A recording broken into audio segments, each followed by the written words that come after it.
Hello friends, আমাদের YouTube channel WBPSCGS 101 তোমাদের সবাইকে স্বাগত। আজকে আমরা আলোচনা করব MCQs on introduction of western education India, যেটা আমরা ডিসক্রিপটিভ পড়লাম আগের ক্লাসে। তো সেটারই আমরা এমসিকিউজ করব, যাতে তোমাদের কী ধরনের কোয়েশ্চেন, ওই টপিকের ওপর কীভাবে কোয়েশ্চেন আসতে পারে সেটা তোমাদের একটা আইডিয়া হবে, তোমাদের হেল্প হবে। আর সরি, আজকে শরীর খারাপের জন্য হয়তো কিছু আমার এনার্জি হয়তো সেরকম থাকবে না, বা অত জোরে কথা বলতে পারবো না, একটু অ্যাডজাস্ট করে নিও। তো আজকে আমরা যখন শুরু করব, তো তোমাদের এই লেসনটা কিন্তু, আর এই কোয়েশ্চেনগুলো কিন্তু প্রত্যেকটা বেসিক কোয়েশ্চেন, আর তোমাদের সব পরীক্ষার জন্য ইম্পর্টেন্ট। ফোকাস হচ্ছে আমাদের WBCS এক্সাম, WBPSC যত এক্সাম হয়, যেখানে আমাদের আমরা জানি যে ইতিহাস খুব গুরুত্বপূর্ণ একটা সাবজেক্ট, ঠিক আছে। আর এই চ্যাপ্টারটা খুব ইম্পর্টেন্ট ইতিহাসে। তো যাই হোক, আমরা আজকে আলোচনা করব প্রথম প্রশ্ন আমাদের, প্রত্যেকটা প্রশ্নই বেসিক প্রশ্ন। হু among the following set the Calcutta Madrasa in 1781 AD? তো 1781। আমি ওয়ারেন হেস্টিংসে যেটা আমরা পড়ছিলাম না, যে ট্র্যাডিশনাল বা ওরিয়েন্টালিস্ট, অ্যাংলিসিস্ট, যে ওয়েস্টার্ন এডুকেশন আসার প্রয়োজনীয়তা কেন মনে হলো ব্রিটিশদের, বা যখন এলো কী ধরনের আমাদের তথাকথিত শিক্ষা ব্যবস্থা কেমন ছিল, যে গুরুকুল, পাঠশালা, তারপরে হচ্ছে আমাদের যেটা আমরা মাদ্রাসা পড়লাম। এখানে অপশন 1 এতে বলেছে ওয়ারেন হেস্টিংস, অপশন বিতে বলেছে জনাথন ডানকান, অপশন সিতে বলেছে লর্ড ওয়েলেসলি, এবং ডিতে বলেছে স্যার চার্লস উড। তো সবাই জানো, ক্যালকাটা মাদ্রাসা যেটা প্রথম পদক্ষেপ, আমরা যদি বলি যে শিক্ষা বিস্তারের জন্য আমরা প্রথম পদক্ষেপ দেখতে পাই, তাও আবার কি ধর্ম ভিত্তিতে, ঠিক আছে। ওয়ারেন হেস্টিংসের টাইমে ক্যালকাটা মাদ্রাসা, এবং 1791-এ হচ্ছে আমাদের সংস্কৃত কলেজ বেনারসি, ঠিক আছে। তো এটা খুবই ইম্পর্টেন্ট। তো আমরা দেখতে পাচ্ছি যে ক্যালকাটা মাদ্রাসা লেটার, ক্যালকাটা মাদ্রাসা পরবর্তীকালে নাম হয় Calcutta Aliah Madrasa, was the earliest of the state managed education institute, মানে গভর্নমেন্ট ওন্ড বা গভর্নমেন্ট দ্বারা স্টেট ম্যানেজড, মানে যে যার রেসপন্সিবিলিটি হচ্ছে গভর্নমেন্টের, ঠিক আছে। তো ব্রিটিশ রুলের সময়, ওয়ারেন হেস্টিংসের টাইমে আমরা জানি যে এই সময় মানে 1773,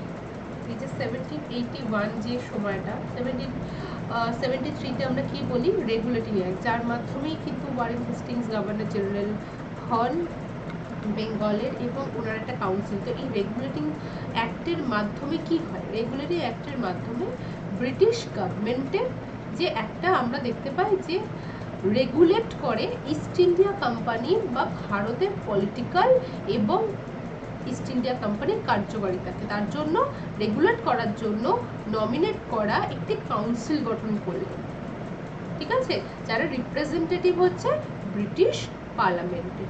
তো এটা কিন্তু খুবই ইম্পর্টেন্ট। তো আমরা দেখতে পাচ্ছি যে বা মোনার্কের for the study learning Persian এবং অ্যারাবিক, তাহলে ক্যালকাটা মাদ্রাসের মাধ্যমে তুমি কি দেখতে পাচ্ছ এখানে কোনো মডার্ন সাবজেক্ট বা যেটা সায়েন্স অ্যান্ড টেক, সেই ক্ষেত্রে কি না, এখানে যেটা আমরা দেখতে পাচ্ছি ধর্ম ভিত্তিক একটা ডিভিশন, রিলিজিয়ান তা বা ধর্ম। ক্যালকাটা মাদ্রাসা যেখানে ল্যাঙ্গুয়েজ কি রাখছে, ল্যাঙ্গুয়েজের উপর বেশি জোর দেওয়া হচ্ছে, ল্যাঙ্গুয়েজ কি রাখছে, পার্সিয়ান এবং অ্যারাবিক, ঠিক আছে, যেটা খুবই ইম্পর্টেন্ট। তো এবার আমরা যেটা আলোচনা করব সেটা হচ্ছে who among the following was the founder of the Sanskrit College at Benares? তো এখানে আমাদের আনসার কি হবে, এখানে আমাদের আনসার হবে জনাথন ডানকান, অপশন বি, তাই তো। এক মিনিট,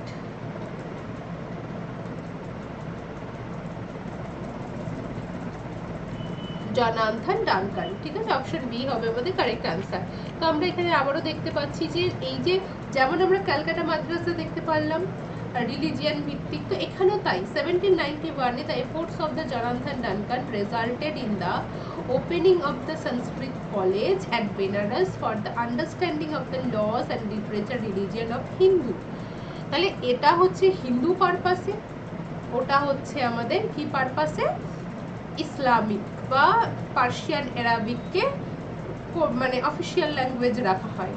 তো এখানে কিন্তু খুবই ইম্পর্টেন্ট, এটা কিন্তু ভালো করে বুঝতে হবে। নেক্সট এবার যেটা আমরা আলোচনা করব সেটা হচ্ছে which of the college in India was set up by the Lord Wellesley for the training civil servant of the company vernacular language and customs of India। তো এগুলো কিন্তু আমরা আগের যে ইউটিউবে যে ক্লাসটা হলো ফার্স্ট ক্লাস, যেটা introduction western education in India, তো এটার ফার্স্ট পার্টটা দেখে নেবে, আর সেকেন্ড পার্ট 2 আসবে যেখানে আরও বাদবাকি কমিশনগুলো আমরা আলোচনা করব। তো এখানে আমাদের আনসার কি হবে? এখানে আমাদের আনসার হবে ইস্ট ইন্ডিয়ান কলেজ বলেছে, পাঞ্জাব ন্যাশনাল কলেজ বলেছে, ফোর্ট উইলিয়াম কলেজ বলেছে এবং সংস্কৃত কলেজ বলেছে। কি বলেছে? In India which of the college in India was set up Lord Wellesley। তো আমাদের আনসার হবে ফোর্ট উইলিয়াম কলেজ। তো এটা কিন্তু খুব ইম্পর্টেন্ট। দেখো, ফোর্ট উইলিয়াম অ্যাকচুয়াল কলেজ তো পরবর্তীকালে এখানে ট্রেনিং সেন্টার তৈরি করে সিভিল সার্ভেন্টদের, কিন্তু এই ফোর্ট আমরা জব চাণক্যের সময় 1690-তে সুতানুটি যে ফ্যাক্টরি, সেখানে কিন্তু আমাদের ফোর্ট উইলিয়াম যেটা ফোর্ট এস্টাবলিশ হলো, এবং এই ফোর্টকে পরবর্তীকালে ট্রেনিং সেন্টার হিসাবে সিভিল সার্ভেন্টদের কিসের কি ট্রেনিং দেওয়া হচ্ছে? Indian customs, Indian vernacular language. ঠিক আছে? তো যাই হোক, এখানে লর্ড ওয়েলেসলি কি জন্য ইম্পর্টেন্ট, এখানে আমাদের কিছু প্যারা রয়েছে, তোমরা দেখে নেবে। Lord Wellesley was appointed as governor general of India Bengal in 1798 and he served at the capacity till 1805. He introduced doctrine of subsidiary alliance, অধীনতামূলক মিত্রতা নীতি, প্রিন্সলি স্টেট, ঠিক আছে, in which several Indian states were compelled to stations permanently subsidiary or East India Company troops in their territories. The state of the Hyderabad এবং Awadh signed it non-payment of cash to British. Hyderabad territory was ceded 1800. Same fate Awadh faced in 1801. Inability to pay British, এবং তাদের পক্ষে সম্ভব ছিল না ব্রিটিশদের pay করা কোনোভাবে। In 1799 অ্যাংলো মাইসোর ওয়ার এবং 99 টিপু সুলতানকে হত্যা করার পর মাইসোর চলে এলো কিন্তু হাতে। ঠিক আছে? তো এগুলো কিন্তু খুবই ইম্পর্টেন্ট। 1799 এর পর যেখানে আমরা দেখতে পারলাম মাইসোর চলে এলো, এবং he also establish fort William college 1800, train the civil servant in India. He was succeeded Lord Cornwallis 1805। তো 1805 লর্ড কর্নওয়ালিসের পর হলেন লর্ড ওয়েলেসলি। ঠিক আছে? আর ওনার সময় আমরা দেখতে পাচ্ছি উনি কি জন্য ইম্পর্টেন্ট? সাবসিডিয়ারি অ্যালায়েন্স, অধীনতামূলক মিত্রতা নীতি। অধীনতামূলক মিত্রতা নীতি মানে কি? অধীনতামূলক মিত্রতা নীতি হচ্ছে যে প্রত্যেকটা যে প্রিন্সলি স্টেট আছে যারা অধীনস্থ হবে ইস্ট ইন্ডিয়া কোম্পানির আন্ডারে, সমস্ত ইকোনমিক, পলিটিক্যাল, অ্যাডমিনিস্ট্রেশনকে কন্ট্রোল করবে, নিজেদের ক্ষমতাকে প্রতিষ্ঠিত করবে ইস্ট ইন্ডিয়া কোম্পানি। তার জন্য ইস্ট ইন্ডিয়া কোম্পানি সভারেন্টি গ্রহণ করতে হবে ইন্ডিয়ান প্রিন্সলি স্টেটগুলোকে, যতক্ষণ না, আর এখানে সবথেকে বড় বিষয় হচ্ছে ডিসইউনিটি, কোনো রকম ইউনিটি না থাকা একে অপরের সাথে ভারতীয় প্রিন্সলি স্টেটগুলো। ঠিক আছে? এটা কিন্তু আমাদের খুবই ইম্পর্টেন্ট। আর নেক্সট এবার যেটা আমরা আলোচনা করব যে which of the following college England was established to impart training to civil servant। তো এখানে কিন্তু ইংল্যান্ড বলেছে। দেখো, ফার্স্ট যেটা বলেছে in India training for civil servant, আর এখানে বলেছে ইন ইংল্যান্ড। ইন ইংল্যান্ড বললে আমাদের কোন কলেজ হবে? ইংল্যান্ডে বলেছে, ইংল্যান্ড বললে ইস্ট ইন্ডিয়ান কলেজ হবে। ঠিক আছে? এটা খুব ইম্পর্টেন্ট। ইস্ট ইন্ডিয়ান কলেজটা কিন্তু অনেকেই জানে না। যদি প্রথম আমাদের ট্রেনিং সেন্টার ভারতবর্ষে ইন ইন্ডিয়া, তাহলে তো হবে ফোর্ট উইলিয়াম কলেজ, কিন্তু যদি বলে in England, East Indian College at Haileybury, England was established to impart training to civil servant 1807 AD। এটা খুব ইম্পর্টেন্ট। এবার the east India company college সম্পর্কে যেটা বলতে হবে যে একটা এডুকেশনাল এস্টাবলিশমেন্ট সিচুয়েটেড হ্যালি, বা যাকে আমরা বলি Hertfordshire, 19 miles from London, London থেকে 19 মাইল দূরে অবস্থান করছে। ফাউন্ডেড 1806 সালে to train writers for the honourable East India companies. Founders East India company, তার মানে এই আমাদের হেলিবাড়ি, এই ট্রেনিং সেন্টারের প্রতিষ্ঠাতা হচ্ছে ইস্ট ইন্ডিয়া কোম্পানি। ঠিক আছে, তো এই জায়গাগুলো কিন্তু ভালো করে, তাহলে আমাকে যখনই প্রশ্নটা দেখতে হবে আমি কিন্তু কি দেখো এখানে ফোর্ট উইলিয়াম কলেজে দেওয়া আছে, আমাকে দেখে নিতে বলেছে which of the following impart training for civil servant, দুটোই, কিন্তু এখানে ইন ইন্ডিয়া বললে হবে, এটা ইন ইংল্যান্ড বললে হবে ইস্ট ইন্ডিয়া কলেজ। ঠিক আছে, নেক্সট এবার যেটা আমরা আলোচনা করব সেটা হচ্ছে which of the following British act provide for an annual expenditure for the revival and promotion of the literature and encouragement of the learned native of India and for the introduction and promotion of the knowledge of the science among the inhabitants of the British territories। তো আমাদের এখানে options আছে, দেখো বলেছে annual expenditure, revival, promotion, literature, encourage the learned native. কোনটা হতে পারে এখানে? 04 কি purpose? University act. University act হচ্ছে আমাদের কন্ট্রোল ইউনিভার্সিটিজ মুভমেন্ট, যে মুভমেন্টগুলো অ্যারেঞ্জ হচ্ছিল স্টুডেন্টসদের দ্বারা, সেই তার জন্য হচ্ছে ইউনিভার্সিটি অ্যাক্ট আনে, যাকে আমরা বলি ইউনিভার্সিটিকে কন্ট্রোল করতে চাইছে কাদের দ্বারা? বিউরোক্রেটদের দ্বারা। স্যাডলার স্বয়ং ভাইসরয়, এবং ভাইসরয় নমিনেট করা সেনেট দ্বারা। স্যাডলার ইউনিভার্সিটি কমিশন তো আমরা জানি, যেখানে এডুকেশন মানে সেকেন্ডারি এডুকেশন এবং university education, honours subject, first subject, এগুলো মানে ডিফারেন্সের জন্য এই অ্যাক্ট ইম্পর্টেন্ট। কিন্তু এখানে যেটা বলেছে রিভাইভাল, প্রমোশন, লিটারেচার এবং অ্যানুয়াল এক্সপেন্ডিচার, তো আমাদের আনসার কোনটা হবে? Charter act 1813। এইভাবে কিন্তু তোমাদেরকে ভালো করে প্রশ্ন পড়ে তবে কিন্তু উত্তর দিতে হবে, যে উত্তরটা কিন্তু তোমাদেরকে শিওর থাকতে হবে। যদি না শিওর থাকো, কারণ তোমাকে এখানে 4টে অপশন, দেখো যদি তুমি কোয়েশ্চেনটা জানো, তাহলে কোয়েশ্চেনটা তুমি দেখেছো বা করেছো বা জানো, তাহলে তুমি আনসার খুঁজে পাবে। কিন্তু ধরো তোমাকে কোয়েশ্চেনটা এমনভাবে ঘুরিয়ে দিল যে তুমি কোয়েশ্চেনটা বুঝতে পারছো না ঠিক 4টের মধ্যে কোনটা হবে, তার জন্য তোমাকে 4টেই ভালো করে জানতে হবে। সেই জন্যই কিন্তু আমার আগের চ্যাপ্টারটা কিন্তু ভালো করে তোমাদেরকে বুঝতে হবে। সরি, তো এখানে আমাদের আনসার কি হবে? Charter act 1813। ঠিক আছে, তো এখানে 1813 কেন ইম্পর্টেন্ট ছিল? আমরা আগেই পড়েছি যে 1813 যে শিক্ষার বিস্তার, এটা হয় কাদের মাধ্যমে? ইস্ট ইন্ডিয়া কোম্পানির মনে হয়েছে যে ইন্ডিয়ানদের মডার্ন এডুকেশন সিস্টেম আনা দরকার বা এডুকেশন ডেভেলপমেন্ট দরকার, এটা কি ইস্ট ইন্ডিয়া কোম্পানি মনে করেছেন? না, এটা মনে করেছে ভারতীয়রা। Importance of the Charter Act of 1813. Due to this act, the British compelled to spend 1 lakh rupees annually for the development learned native in India. First time deeply thought about the improvement Indian education before the act. No provision of grants were there. Through this act, a national has arisen for the development of Indian education in Indian people for the first time and thought about the importance of education. The Charter Act also paved the way Anglicist and Classicist controversy through the English language. আমরা জানি যে এই যখনই আমাদের একটা মানে একটা আমাদের দেখতে পারলাম যে গভর্নমেন্ট একটা রেসপন্সিবিলিটি শুরু হলো এডুকেশনের পথে, এবং একটা গ্র্যান্ট শুরু হলো অ্যানুয়ালি।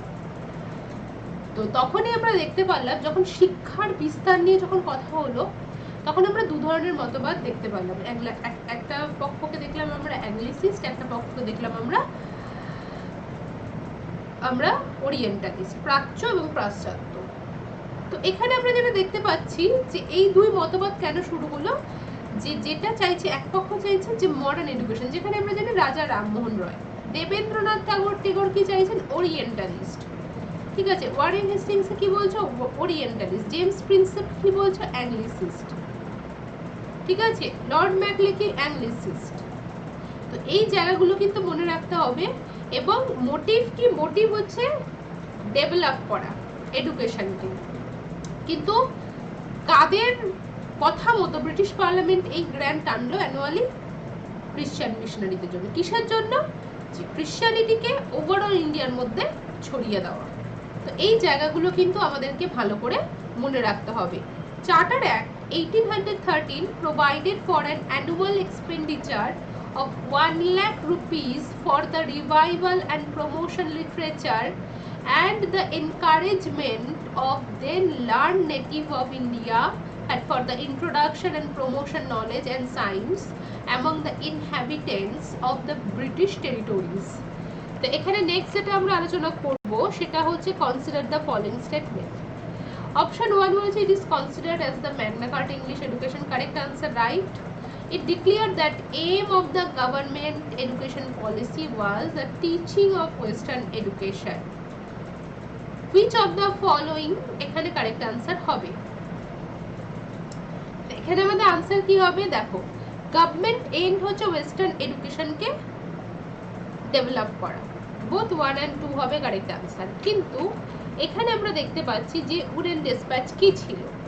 স্যার চার্লস উড ছিলেন board of control president, had an important effort spreading English learning এবং ফিমেল এডুকেশন ইন ইন্ডিয়া। যদি তোমাকে বলে যে উডেন ডিসপ্যাচ কিসের জন্য ইম্পর্টেন্ট ছিল, উডেন ডিসপ্যাচ ইম্পর্টেন্ট ছিল English education, Magna Carter English education এবং ফিমেল এডুকেশনের জন্য।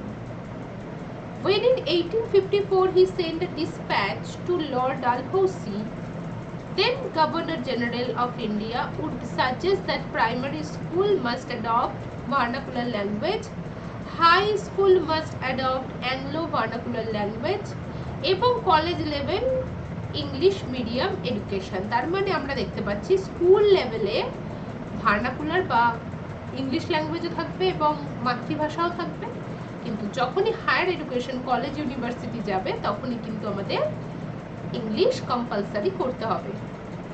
তো এখানে কিন্তু আমরা দেখতে পাচ্ছি যে ইস্ট ইন্ডিয়া কোম্পানির রেকমেন্ডেশন এখানে জানা হয় এবং আমরা জানি কলকাতা, বম্বে, মাদ্রাস তিনটি ইউনিভার্সিটি, তারপরে হচ্ছে এরই অনুযায়ী আমাদের যে এডুকেশন ডেভেলপমেন্ট অনুযায়ী কিন্তু পরবর্তীকালে পাঞ্জাব এবং এলাহাবাদ ইউনিভার্সিটি এস্টাবলিশ হয় 1887 promotion English education.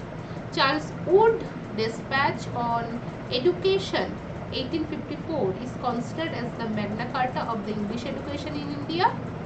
It declared that aim of the government educational policy was the teaching Western education and the 3 university, যেটা আমাদের এই ইউনিভার্সিটিগুলো কিসের মতো হবে, এই ইউনিভার্সিটিগুলো হবে আমাদের ব্রিটেনের ধাঁচে। তার মানে ওভারঅল তুমি উডেন ডিসপ্যাচ দিয়ে কি বলবে, উডেন ডিসপ্যাচ হচ্ছে হায়ার এডুকেশনকে বেশি ফোকাস করে, wooden dispatch English education overall ইন্ডিয়ার মধ্যে ডেভেলপ করা এবং ফিমেল এডুকেশন নারী শিক্ষার বিস্তার ঘটানো ওপরে কিন্তু রয়েছে, এটা দেখে নেবে। নেক্সট এবার যেটা আমরা আলোচনা করব, which of the following plan or scheme modern education associated with Zakir Hussain committee. তোমরা সবাই জানো আমরা যত এডুকেশন কমিটি পড়েছি সেগুলো হচ্ছে আমাদের দেশীয় কমিটি, কিন্তু আমাদের জাকির হোসেন কমিটি বা Wardha scheme of basic education, যেটা গান্ধীজির ছিল বুনিয়াদী শিক্ষার বিস্তার, এটা কিন্তু আমাদের প্রথম দেশীয় শিক্ষার বিস্তার। ঠিক আছে, তো এই জায়গাগুলো কিন্তু আমাদের ভালো করে বুঝতে হবে। তাহলে ওয়ার্ধা স্কিম নিয়ে আমরা কি বুঝবো, দেখো ওয়ার্ধা স্কিম কেন ডেভেলপ হলো না, ওয়ার্ধা স্কিম ডেভেলপ হলো না এই কারণে যে ওয়ার্ধা স্কিম বেশি পরিমাণ যেটা আছে না, যে যেটা আমাদের শিক্ষা মানে যেটা আমাদের লার্নিং যাকে আমরা বলি প্রাত্যহিক নিয়মিত, তার থেকেও বেশি যে হস্তশিল্পের ওপর বেশি প্রায়োরিটি দিয়ে ফেলেছে। এর ফলে কি হচ্ছে, সঠিক শিক্ষা কিন্তু সমস্ত বাচ্চাদের মধ্যে কিন্তু মানে শিশুরা কিন্তু গ্রোথ হতে পারছে না, গ্রোথ হচ্ছে না ঠিক মতো, মানে এই এডুকেশন সিস্টেমটা কিন্তু সাকসেসফুল ছিল না, কারণ এখানে বেশি পরিমাণ হস্তশিল্পের স্কিলের ওপরে যে এডুকেশন পরবর্তীকালে রোজগার বা ইনকাম জেনারেট করবে সেই এডুকেশনের ওপর বেশি ফোকাস করা হয়েছে। হি অলসো, এবার এখানে জাকির হোসেন সম্পর্কে কিছু ইম্পর্টেন্ট ইনফরমেশন আছে। জাকির হোসেন শর্টেস্ট প্রেসিডেন্ট ছিলেন, এটা তোমরা দেখে নেবে, এবং উনি কো ফাউন্ডার ছিলেন জামিয়া মিলিয়া ইসলামিয়া, 1928-এ ভাইস চ্যান্সেলরও ছিলেন উনি। এবং জাকির হোসেনকেই বলা হয় অ্যাকচুয়াল ফাউন্ডার হিসাবে। মোহাম্মদ আলী শওকত আলী, যেটা আমাদের 2019 সম্ভবত তোমাদের প্রিলিমসে কোয়েশ্চেন দিয়েছিল, মোহাম্মদ আলী শওকত আলীর থেকেও বেশি ইম্পর্টেন্ট হচ্ছে আমাদের এই জায়গাটা, জাকির হোসেন। এটাই কিন্তু আমাদের, যেহেতু আমরা দেখি যে জাকির হোসেনের কিন্তু বেদিও আছে জামিয়া মিলিয়া ইসলামিয়া, ঠিক আছে, তো এটা খুব ইম্পর্টেন্ট। এবার যেটা দেখো, the Zakir Hussain committee worked out the details of the Wardha scheme of the basic education and prepared detailed syllabus for a number of craft and made suggestion concerning training of the teachers, supervision, examination and administration. ঠিক আছে, এটা কিন্তু খুব important. Next যেটা আমরা আলোচনা করব, which of the following act, plan, scheme, commission would British envisage the introduction universal free and compulsory education for children between 6 to 14? এখানে আমাদের আনসার কি হবে? এখানে আমাদের আনসার হবে সার্জেন্ট প্ল্যান অফ এডুকেশন। তো সার্জেন্ট প্ল্যান সম্পর্কে আমাদের জানতে হবে, এটা আমাদের কত সালে recognise the entire system of the Indian education সিস্টেমটাকে পুরোপুরি পরিবর্তনের জন্য, ডেভেলপের জন্য। এখানে টোটাল অ্যামাউন্ট দেওয়া হয়েছিল 313 কোটি টাকা, যার মধ্যে 227 কোটি টাকা পাবলিক ফান্ডে। 8 স্টেজ 8 5-year প্রোগ্রাম এখানে দেওয়া হয়েছিল, যার মাধ্যমে এডুকেশন ডেভেলপমেন্ট করা হবে। এগুলো সব ইম্পর্টেন্ট, তোমাদের সব ইনফরমেশনগুলো ইম্পর্টেন্ট, ঠিক আছে। তো 6 থেকে 14 কম্পালসারি ফ্রি এডুকেশনের কথা প্রথম বলা হয়েছিল সার্জেন্ট প্ল্যান অনুসারে। Sargent plan of education admits the establishment of elementary education and high school, junior and senior basic school, যেটা আমরা বলি যে 5 to 8 and 8 to 12, এরকম দুটো সেকশন, ঠিক আছে, এবং 6 থেকে 14 বছর বয়স পর্যন্ত ফ্রি এবং কম্পালসারি এডুকেশন, ঠিক আছে। এটা কিন্তু খুব ইম্পর্টেন্ট, এগুলো কিন্তু ভালো করে না জানলে কিন্তু সমস্যা হয়ে যাবে। নেক্সট এবার যেটা আমরা আলোচনা করব, which of the following act, plan, scheme or commission of British recommended a 12-year school course after passing the intermediate examination rather than matriculation? তো এখানে আমাদের আনসার কি হবে? Sadler university commission, dean Sadler university commission কি বলেছে? Recommended 12-year school course, মানে যেটা আমরা এখন দেখি যে আমাদের 5 to 12, ঠিক আছে, আফটার পাসিং ইন্টারমিডিয়েট স্কুল, যেটা আমরা দেখি 4 অবধি পড়ার পর আমরা 5 থেকে শুরু করি। তো এটা কিন্তু খুব ইম্পর্টেন্ট, ম্যাট্রিকুলেশন এবং হায়ার সেকেন্ডারি যেটা আমরা দেখতে পাচ্ছি 12 পর্যন্ত। Sadler university commission 1917 to 19 recommended a 12-year school course after passing the intermediate school rather than matriculation. The student would enter a university. The success আর দেখো এখানে প্রধান কারণ কি ছিল? আমরা দেখতে পাচ্ছি যখন উডেন ডেসপ্যাচ এলো, উডেন ডেসপ্যাচ হায়ার এডুকেশনকে প্রায়োরিটি দিয়েছে। হান্টার কমিশন প্রায়োরিটি দিয়েছে প্রাইমারি স্কুল ব্যাকওয়ার্ড সেকশনগুলোতে, এবং এই প্রাইমারি এডুকেশনের দায়িত্ব থাকবে মিউনিসিপ্যাল বোর্ডের কাছে। খুব ভালো কথা।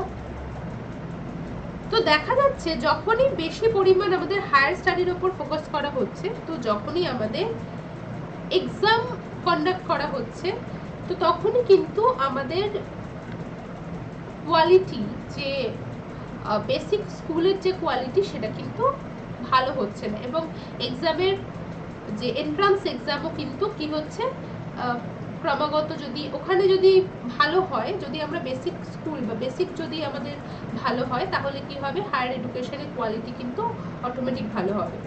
তো সেই জন্য এখানে কি করলো, এখানে সব কিছু সেপারেট, আমি প্রত্যেকটা স্টেজে দেখতে, সার্জেন্ট প্ল্যানে দেখতে পাচ্ছি, এখানে দেখতে প্রত্যেকটা স্টেজে আমরা দেখতে পাচ্ছি কিভাবে করলে ডেভেলপমেন্ট হবে এডুকেশনের ক্ষেত্রে। তো দেখতে পাচ্ছি যে fresh commission under Amy Sadler Reed University was set up to study and report problem of the university education এর সমস্যা নিয়ে। The major objective of this commission, এই কমিশনের সবথেকে ইম্পর্টেন্ট হচ্ছে free the university from the burden of the secondary education. ইউনিভার্সিটির ওপরে যে দায়িত্ব সেকেন্ডারি এডুকেশনে, সেটা কিন্তু ফ্রি হওয়া, so that the wholly focus higher education. Higher university শুধুমাত্র ফোকাস করবে হায়ার এডুকেশনের দিকে। This result in the creation board of secondary education in the province, and united province was the first to the such board.